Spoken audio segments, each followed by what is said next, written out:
panggagamot gamit ang sator. Isang mapagpalang gabi sa lahat mga kapanalig. Muli, ako si Babaylan EJ, ang faith healer ng Negros Occidental. Ako ay magbabahagi ng 4 na orasyon na galing mismo sa sator. Alam naman natin na ang sator mga kapanalig ay hindi na bago para sa atin dahil ang sator mga kapanalig ay ginagamit din ng mga mangkukulam, lalo na ng mga manggagamot. Dalawa ang layunin ng sator mga kapanalig. Maaaring itong makapinsala at maaari din itong makagamot. Kung sa palagay mo kapanalig ay mali ang iyong narinig, kapanalig ay tama ang iyong narinig. Pwede siyang gamitin sa masama, pwede rin sa mabuti. Tandaan natin palagi mga kapanalig na ang kasamaan kapag ginamit mo sa kabutihan ay mauuwi sa liwanag. Pero kapag ang kabutihan ay ginamit mo sa masama ay mauuwi ito sa dilim mga kapanalig. Ngayon ay ating tatalakayin ang mundo ng sator at kung sino ba talaga ang pinagmulan nito. At kung paano ito gamitin at kung ano-ano pa ang mga dapat at pwede pang gawin gamit ang sator. Si Amaemon o Amaymon ang iisa sa masasamang hari ng mundo ang nagpapaandar ng mga orasyong ito ng sator. Ang pangalan niya ang susi sa mga uri ng sator, katulad ng ating ibabahagi sa kasunod nito. Kaya naman mga kapanalig ay ano pang hinaantay natin? Hindi na natin patatagalin pa ang video na ito. Kumuha ka na ng notebook at ballpen at tsaka isulat ang orasyon na aking ibabahagi sa video na ito. Tandaan natin ulit mga kapanalig ay uulitin ko na naman sa inyo na ang orasyong ito ay gamitin lamang sa tamang panggagamitan. Nasa gayon ay walang balik sa inyo, sa iyo o sa iyong pamilya. Baka sila pa ay mapahamak. Naku kapanalig, mag-ingat at siguraduhin na ikaw ay nasa tamang proseso. Ito ang mga orasyon na galing sa sator. Number 1, mga galis at sugat na umiiyak.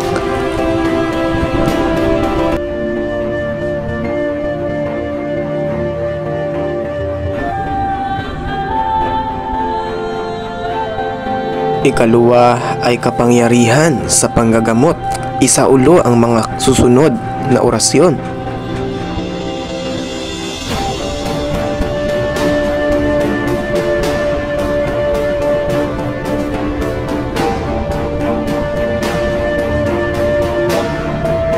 Ikatlo, sa nahihilo o umiikot ang paningin.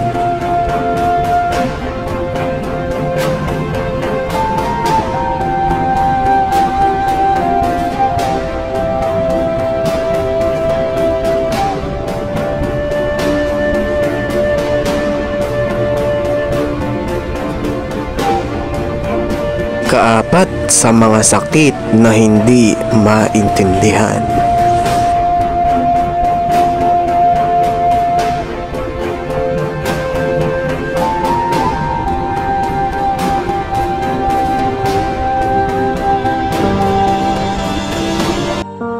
Pumili sa mga orasyong nabanggit mga kapanalig at ibulong ang orasyon sa isang basong tubig at ipainom sa may sakit.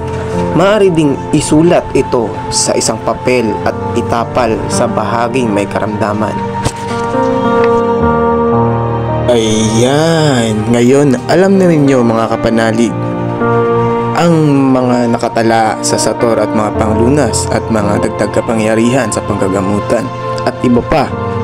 Ngayon mga kapanalig ay hihingi lamang ako ng isang pabor sa inyo mga kapanalig.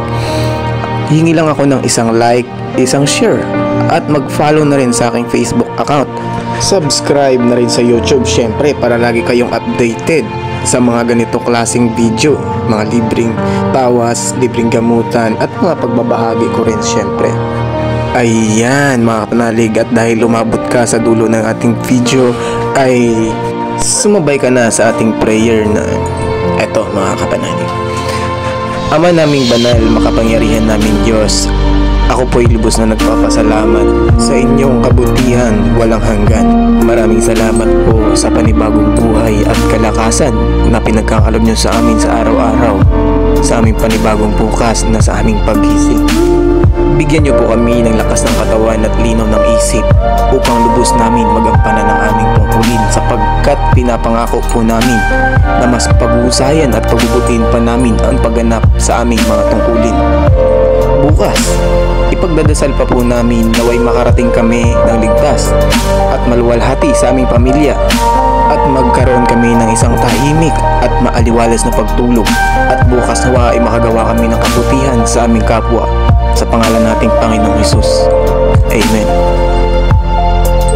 Muli, ako nga pala si Babaylan EJ, ang faith healer ng Negros Occidental. Maraming salamat sa inyong pagsusubaybay mga kapanalig at patuloy na pagsusuporta. Utang ng Team Babaylan sa inyo ang lahat ng ito.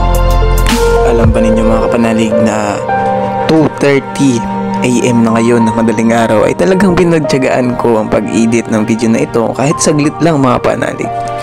Bago tayo magtapos mga kapanalig ay nais ko lang kamustahin kung okay ka lang ba, ayos ka lang ba. Sana ikaw ay nasa mabuting kalagayan. So hanggang dito na lang tayo mga kapanalig. Muli, buenas dias sa lahat dahil umaga na.